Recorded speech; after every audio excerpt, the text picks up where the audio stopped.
Hello, everyone. Welcome to Titterpig Academy. I'm Compang. You can call me Penny. And with me today is Crab Dominion, who's going to be teaching us about adventure design and how That he I am. designs adventures and all of that. So, yeah, Crab, why Yes, don't you thank you. introduce Thank you so yourself much for and having me. yeah, and tell us where people can find you. Yeah, I'm Crab at Crab Dominion everywhere. Instagram, Twitter, TikTok. I didn't You know can you find had me an at Crab Instagram. Dominion. I don't use Instagram at all either. I think I have like 2 pictures on there. You can find me at my website, crabdominion.com. We are also kickstarting a new adventure called Memory, which is an adventure for Mothership. And if you want more information, you can go to bit.ly/memorymosh and check that out.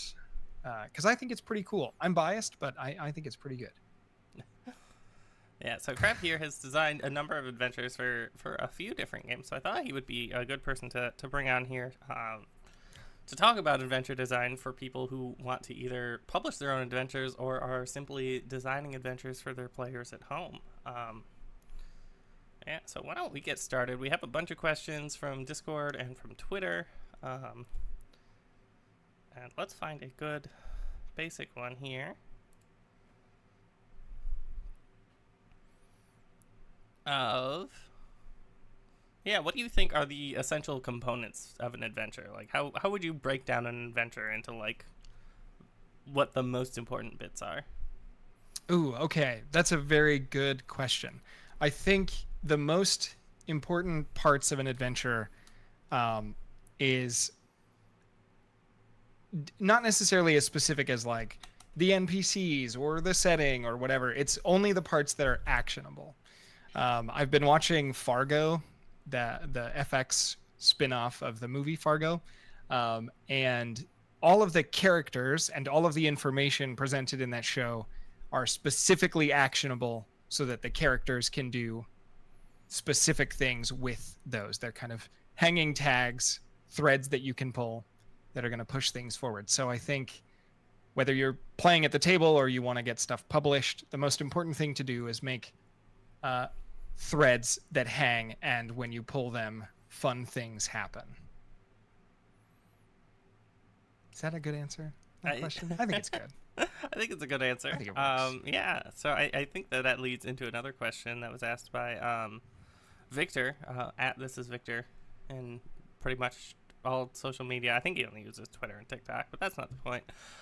He asked, "Do you like adventures with vibes or facts? For example, vibes being a village where the groups won't grow and every villager has a different guess why, or I think that's supposed to be crops. It's GROPS. And there's no canonical answer. It's up to the GM to decide, or facts, where there might be different rumors, but it's established in the adventure that the famine is caused by the lich that lives nearby." I think I am of a split opinion. I think operating off of vibes raises the amount of work and the quality expectation for the adventure. I think if you explicate what is going on, the worst thing that will happen is that the GM or you as the GM will just disregard it, ignore it, and go with something else. If your players, if you say, "Oh, it's the lich that is causing the famine," and then your players are like, "Oh, I think it's the baker who's like poisoning the grain plants so that they won't grow so he can charge more for bread." Well, that's like way more interesting and involved than whatever I had going on.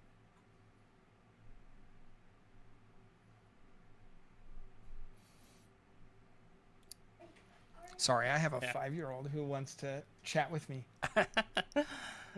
Gotta go, Yeah. buddy. I'll help you in just a little bit. Get out of here.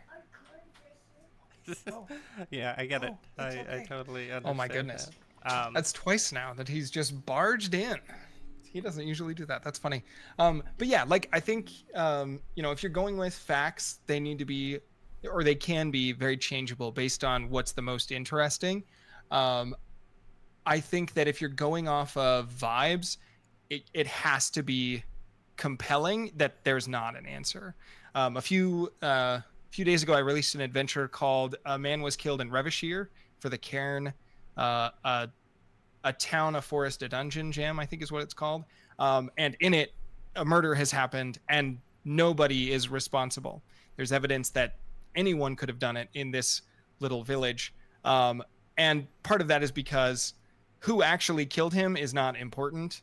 The important part is that eventually you're going to have to point a finger, and then that person is going to probably die. So, you know, if you're going with facts, the facts need to be interesting and dedicated to the adventure. If you're going with vibes, the vibes have to be extremely compelling so that they can be followed along, and there's not going to be disappointment when players realize, well, actually it could have been anybody and we don't know who it actually was, and you know, that didn't really feel very satisfying. Yeah, no, I find it interesting. The question was asked by Victor, and that leads me to think that there may be some bias on like the types of games that you play as to which answer might be stronger for your particular group. And it's a playstyle thing as well. So you mostly run and write for OSR games, and even have like a sort of OSR game that you're playtesting right now, that as far as I'm aware. But Victor is very much a story game GM, and so I know that he is a huge fan of Brindlewood Bay, where there are no established facts, and that's mechanically how the game works. And he's writing his own spin-off of it called Kid Detectives. And I think that sort of is kind of telling as to why he's thinking about these sorts of things, because he's recently played some, like me, has recently gone into the NSR side of the scene. Both of us with Into the Odd, also, as it turns out. That's a good place to start. I think it also depends on what the focus is. You know, in a lot of PBTA games, the story isn't as important as the characters, which means that the facts are irrelevant to the game as it's being played. In something like a dungeon crawl, you know, you want to reach the end of that dungeon and you want there to be something cool and important and, you know, life-changing. And if you get there and it's like, well, it might have been the thing that I said that it was, or hinted that it was, or it might have been something else. Like, I don't think you can sit on both sides if the point of the thing, if the fact is the point of the thing that you're doing, which, you know, again, for story games, it's usually not. But in OSR games, it typically is a little bit more. Yeah. And since we're talking about system, another question we have is how do you decide which system you want to write adventures for? Do you come up with an adventure idea and then pick a system, or do you find a system that you think is cool and then want to write adventures for it? And like, what are some of the considerations that you have to make in different systems? So this, I think, is a very good question, and I think it's one that probably you're going to have to figure out for yourself when you try to do it, because I don't think the way that I do it is going to be universal. But generally, if I have an idea, I try to find the thing that's going to support the idea the best. So to give a specific example, with Memory, which is on Kickstarter now, the adventure that I wrote was one that you don't want to fight the things that are there. The things that are there will kill you. They'll, you know, demolish your character. And so combat wasn't as much the focus as some of the other things going on. The investigation, the finding of the stuff that is there. So because of that, Mothership is a great system to use. And I know that because I play a ton of systems. I read a bunch of, you can see my bookshelf. I read a bunch of books, and I try to decide what's going to fit kind of the point of the adventure idea that I have. You know, the Devil game was about, well, it was a horror game, and I was like, okay, I want something rules light, relatively compelling, but I also really like the framework provided by Liminal Horror. So I'm going to follow that framework to eke out the rest of this idea that I've started with, you know, the nugget of. So I think finding a system that does what you want is important, and deciding on a system that makes it easier to follow your idea to its logical conclusion is probably how I generally make my decision. Yeah, I think that makes a lot of sense. I think that for a lot of people, there's going to be also a degree of system familiarity, or like how comfortable they are in a system, because naturally, especially when you don't know a lot of games, it's intimidating to learn more. The more you learn, the easier it is to pick up new ones. Is what I found. Yes, absolutely. So if you're running your first campaign or something, I think it is good just to stick with the system that you know, but also like be aware of what it's good at. Try to play to its strengths. If you're playing a game that's a heroic fantasy game, play into the heroicness of it. If you're playing something that is, like liminal horror is creepy, is more like cosmic horror themed and things like that, you can make it horrifying. You can make it scary. Right. Yeah, absolutely. Yeah. So it's very important to understand the vibe of the game that you have, and like what it's good at, and maybe not what it's good at. Like there's a lot of games out there that I wouldn't try and do a heist in. In fact, most games I wouldn't do a heist in. I don't think I would really. At least rules as written. Like, yeah, you can easily add stuff to them, but a lot of them don't have mechanics for that. Yeah, absolutely. I have a short list of systems that I'm very comfortable with that I'll try first. And then, so far it's worked out that every idea that I've had has been suited for liminal horror or Merkborg or Mothership. But if the fated day comes where they're not the right fit, then I have enough knowledge rattling around in my brain to be like, well, what am I trying to do with this adventure? And then find the system, which again, like you said, if that's what you're doing at your table, just read as many RPG books as you can possibly get your hands on, because you'll eventually get pretty good at figuring out what a game wants you to be doing while you're playing it. Yeah, that is something that I talked about when I talked about Grok. Is one of the first things you want to look at when you're learning a game is like you want to look at like what's on the character sheet that tells you what your character is capable of, right? Like what are the rules about? Because that's like the game part of the game of role-playing games. Well, and I always I always laugh a little bit when people say like, oh, I hate the what is an RPG section in the book. I always skip it. I don't. I read every single one. First of all, because they're funny to me. Like some of them are like, there's one book that is on my shelf right now that I can't remember which one it is. That's like children play make-believe through the use of like toys and friends. Adults do the same thing through role-playing games. And I was like, oh, wow, that tells me exactly what this game is like trying to do. That is often how I feel about TTRPGs as well. It's like, this is not much different than pretending to sword fight with my friends while holding a stick when I was a kid. Yeah. But instead we're sitting around a table and we have dice and we have like more rules that we actually agreed to instead of making them up to be in our advantage because we're 7. Exactly. Yeah, exactly. Yeah. All right, we have another good question. This one also from Victor. So shout outs to Victor for putting some good questions in there. What are your thoughts on designing an adventure location, something like a hex crawl or a dungeon or a town or a mystery to investigate, versus designing an adventure that's set up more as a series of scenes, not necessarily something like linear, but there's certain things that players need to go through in a specific order. Not like you're telling the story, but the players do get some input here and there, but not necessarily like everything is up to what they do. Right. Yeah. I think this is probably going to be a stylistic thing as well. Story games, I think, really want to play into, specifically PBTA games, really want to play into the like cinematic style of role playing, where you have discrete scenes where something is trying to happen and you're trying to find that thing so that you can move on to the next scene, as it were. And I think OSR games are probably a bit more sandboxy, where it's like the rooms in this dungeon exist whether you find them or not. I think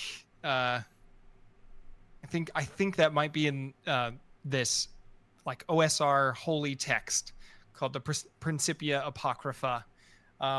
They talk a lot about how like the way that OSR games play is a lot like that. Everything exists, and it's your job just to find it. So generally, I when I'm writing something, I try to figure out what I want the adventure to do, which goes into finding the system, obviously. And if that's like, big cinematic moments, big dramatic reveals or character interactions, then, it probably will end up being like a series of scenes that that you kind of need to see in order to continue. Generally, though, I try to write locations first because I think it's easier to make those actionable and make them interesting, because otherwise you end up with like a bunch of stuff that if the players don't engage with it, their characters aren't gonna care about why those things are there, and you end up with a very boring, very very drawn out adventure that doesn't really work at the table. Yeah, I totally get that. So you've touched on this just a little bit, but we have a question here from Charles. What do you tackle first when building an adventure? Do you start with like the end, like the conclusion, and work backwards? You start with like the beginning where the players start and work forward, or do you just kind of piece things together as however you feel like? So it depends a lot on the idea. I don't think I've written in the same order twice yet, because a lot of it is like, well, what is the cool thing that spurred it on?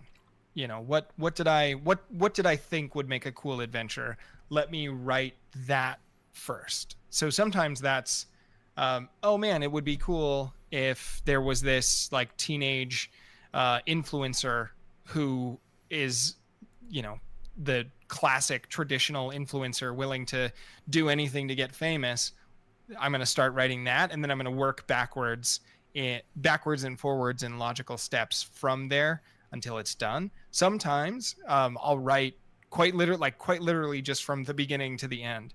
As I mentioned earlier, Liminal Horror has a very good framework to build off of that it talks about in its core rulebook. Sometimes I will make a Google document, list out that framework, and then just go one step at a time from the very beginning all the way to the very end, because it's, honestly, maybe that's just a credit to the Liminal Horror framework, that it's that fun to do it that way. Shout out to Goblin Archives. If that was on purpose, then you nailed it. Yeah, I'm not at all surprised that you mentioned the Liminal Horror framework, because I'm reading Liminal Horror right now, and it's like, this is a lot of the stuff that I already think about when I'm creating an adventure for my players. It's really good. It's great that it mechanizes that in a way for GMs that are maybe less confident or less experienced.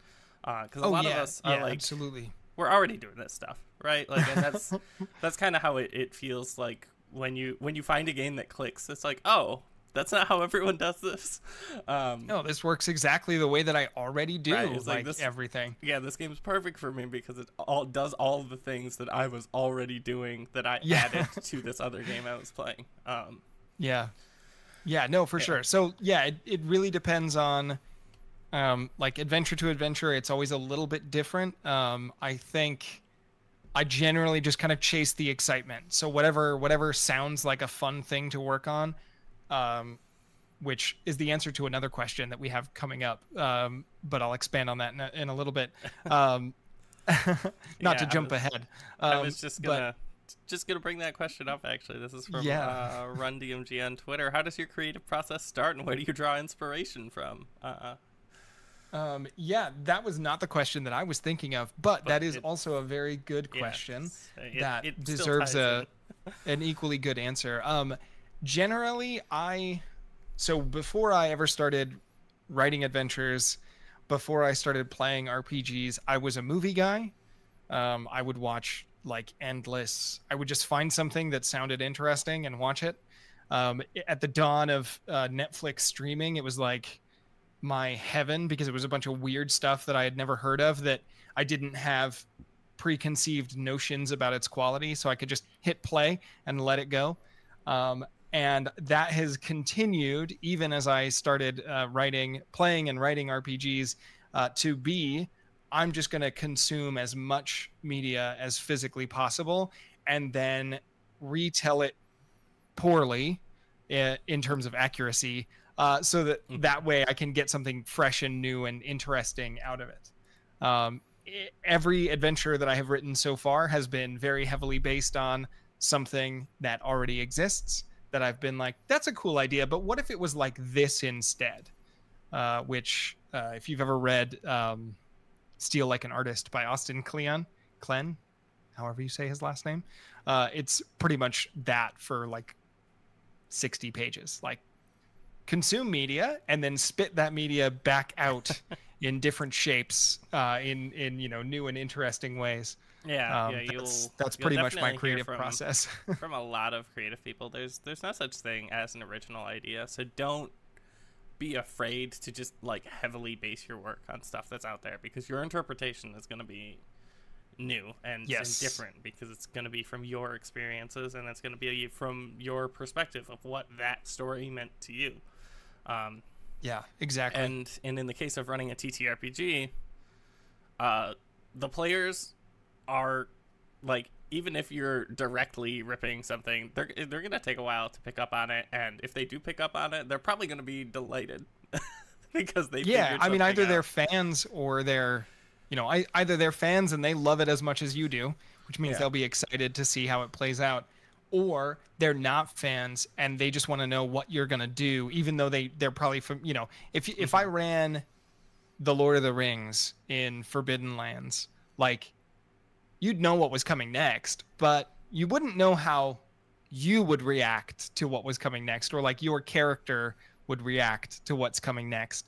So, I think steal often and steal broadly, like, consume everything you can get your hands on, and then have all of that influence what you're creating. Even, again, like even at the table, like read Appendix N books. I'm sure you can find the entire list of the first Appendix N ever published way back in the 70s. Just like read every book on that list if you can, and then that'll tell you how to run a perfect D&D game or a perfect Pathfinder game. Read Neuromancer and then run a Cyberpunk game, because you'll have all of the themes and major ideas right in front of you, and you'll be able to pull from those and change them in a way that's satisfying to you, while also being evocative of that original thought that was probably stolen from somewhere else. It probably was. It is interesting to go back and see these like genre forming works once you've consumed once you're familiar with the genre, because it's like, well, all of this seems very obvious, but like obviously when it came out it was fresh. It's hard to read. It felt new and different at one point, and now it's like everyone's stealing from this. It's a little hard to read Neuromancer now, because it's like, wait a minute, this is just the plot of Cyberpunk 2077. Wait, no, Cyberpunk 2077 is the plot of this. Like, I've got that backwards. Hold on. Wow, the entire Cyberpunk Red role-playing game, or Cyberpunk 2020 role-playing game, is just ripped straight out of this book. Like, everything that's in that core rulebook is just from this book. But they repackaged it in a way that was compelling and was personal to them, and it works. It works perfectly. Yeah, so another question we have is, what inspired you to start writing adventures? The credit for that goes entirely to Jeff Baker at Happy Jack Games, who is hopefully watching right now. He was in the chat. I hope he still is. A shout out. I was like, man, I'd love to write for TTRPGs because I love TTRPGs, but I just don't think that I could do it. And Jeff was like, you might be surprised to know this, but anybody can do it. And I think that night I wrote and published a game on itch. That's awesome. I love that. So That is that is yeah, great, and I think that's how a lot of us start. Is like, I would love to do this, and then someone else is like, there's actually nothing stopping you. yeah. I mean, all it takes is one person. Yeah, all it takes is just one person being like, well, it could be the worst thing that anyone's ever made, but you're not going to know that until you finish it. Yeah, and most likely, And then there you go. Yeah, most likely it won't be the worst thing that anyone has ever made. Most I've likely seen it will some just pretty be, bad stuff, so you yeah, have a lot of competition for the worst thing ever made. it will 'Cause probably it's statistically just be mediocre, and that's fine. That's where we all start, you know. So yeah, yeah. I mean, really, like, well, and that, like, that's the other thing. I can't remember where I read this, but it's like you don't really ever have to try to put out your best work, and in fact, it's a lot easier to prove that you are bad at a thing because then there's no stakes. Then it's just, well, I'm just going to do it the way that I think is right. Because then if it's bad, it's bad, but I didn't have to try to be good. You could get a little locked into trying to be good, and then you'll never get anything done because what if it's not good? But if you try to be bad or mediocre or derivative or whatever, then you'll probably get a lot of work done pretty quickly, which is my recommendation. If you want to know how to get started, just try to be bad, and then you'll either not be bad or you'll be pretty good. You never know. yeah.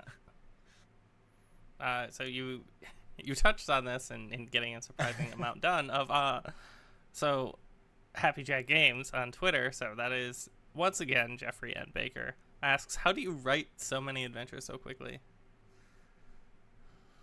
Yeah, well, so my secret, and actually I do want to say, because the answer for this is going to be the same as the answer to a question that Charles asked in the Discord. Yes, it is.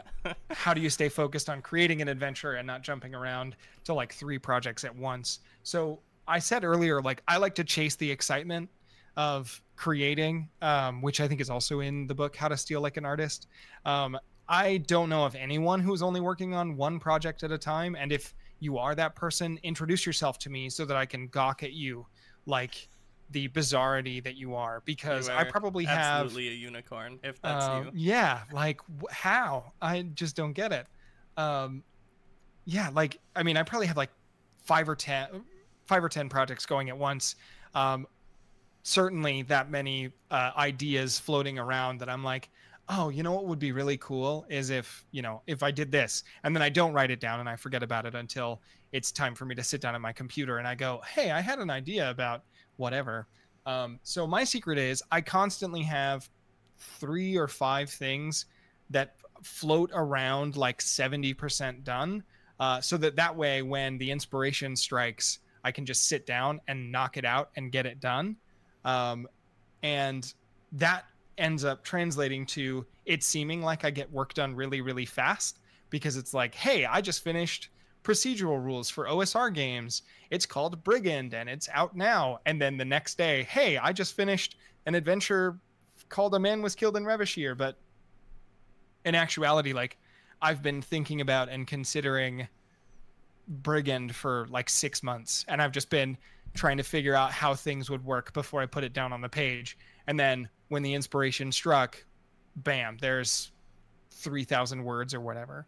And so having like 3 projects that are floating towards the end of their lifetime in terms of getting the work done means that I am always inspired to work on something. And that also means that I always have something that's almost done at the very least. So don't focus on creating one thing, and don't worry about not creating quickly. Just have, a handful of projects going at once, and then when you feel inspired to do something, work on it until that feeling subsides, or until it gets boring and you need to work on something else for a little while, and then do that. Take long breaks, take frequent breaks, and then work like the devil when you can. Follow the dopamine. To put it Yes. simply. Yes. To put it very succinctly, yes. Okay. Absolutely. I think that is all of the questions that we got on Twitter and on Discord. So in that case, yeah, do you have any last advice for the people at home that want to start writing either published adventures or writing a campaign for their like first time GMing or anything like that? Yeah, I mean the big one, which I hopefully have made clear by this point, is do it. There's not a very good reason not to do it, and whatever reason you might be thinking is good enough is not. Um, I might be bad at it. Who cares? People are bad at art every day, and they do not have the reduced self-esteem that they probably deserve. So you can do, if listen, there are people right now posting unabashedly to Twitter about their AI art and about their, whatever. There are people that make bad art every day and they're very proud of it. And that's not a slight against those people. That is just a statement of fact. So you might as well make some bad art for yourself rather than lamenting that you're not doing it. Because there's no good reason not to. Yeah, you might as well I will do it now. add on to that a little bit. The point of doing things isn't necessarily to be good at them, especially if it's not a thing you're getting paid for. So, even if it is a thing you're getting paid for, you can do a mediocre job, and that still counts. Absolutely. Most of the time, you're not even paid to be mediocre. So do the bare minimum at the job you're getting paid at, and at stuff that you actually enjoy. Just do it because you enjoy it, and don't worry about how good it is. Yes, absolutely. We did miss one, it seems, did? from Charles, also in the Discord. What programs do you use when designing the layouts for adventures you intend to release publicly or sale? Affinity Publisher. I sometimes use Affinity Photo for the cover art, but the Affinity suite is like might be more expensive now. When I got it, it was like $100 because I got it on sale. Whatever price it is now is too low, so get that if you can. I've also used Canva, which is a free digital workstation thing, cloud-based workstation. I've used that to somewhat passable effect. And yeah, so again, in summation, it's okay if you do bad work. You just got to do the work, and you got to chase the excitement wherever it leads you, whether that's writing a PBTA game that may never see the light of day because you can't seem to figure out those last 4 playbooks, or whether that's an OSR game that you finish in an afternoon, or if it's a Karen adventure that you finish for a jam because you know that a lot of people will be looking at it. Whatever your reasoning, just do it. Who cares? Get it done, Yeah, absolutely. I think that is great advice to just do it and to draw inspiration from as many things as you can. Yes. Watch everything. Yeah, enjoy as much art as you can in whatever form that might be. Yeah. So if there's anyone in the chat and you have any additional questions about adventure design or TTRPGs in general, let us know. We'll be here for a couple of minutes. Call in and ask away. Yeah, there's not actually a call in on this show. Somebody was talking about that on Twitter. They wanted to do a live call in show. I was like, that sounds cool. I want to do that. I'd love to do that. But yeah, I think that's also in the Austin. I don't think that I want to do that. Book. That sounds like something not for me. I don't think I want to actually talk to people. It's so much easier to just read what they're asking. But I think that's also in the Austin Klen. That's how I'm going to pronounce his last name. It's Kleon. I don't know how it's officially pronounced, but I'm going to pronounce it Klen because I like that. He's like, don't limit yourself to good art. Like, consume the bad stuff too, because you'll do it better. Like when it's your turn to remix and reformat it, you'll do it better. And I was like, that's a very good point Yeah, that I that hadn't is. thought about before. Like, Yeah, that is because also if you only, something that when I was in college for game development, that was something that was kind of pushed on us. Is like, don't just play the really good games. Play the bad yes, games too, because a lot of times the bad yeah, games were doing something cool, and that's why they got made, but they did it poorly, and that's why they weren't good. But yeah, that doesn't mean they're full of bad ideas. So, yeah, yeah, enjoy yeah. Get a enjoy Shudder bad art. There's subscription and probably watch a good lot of ideas in bad it. horror movies. Yeah.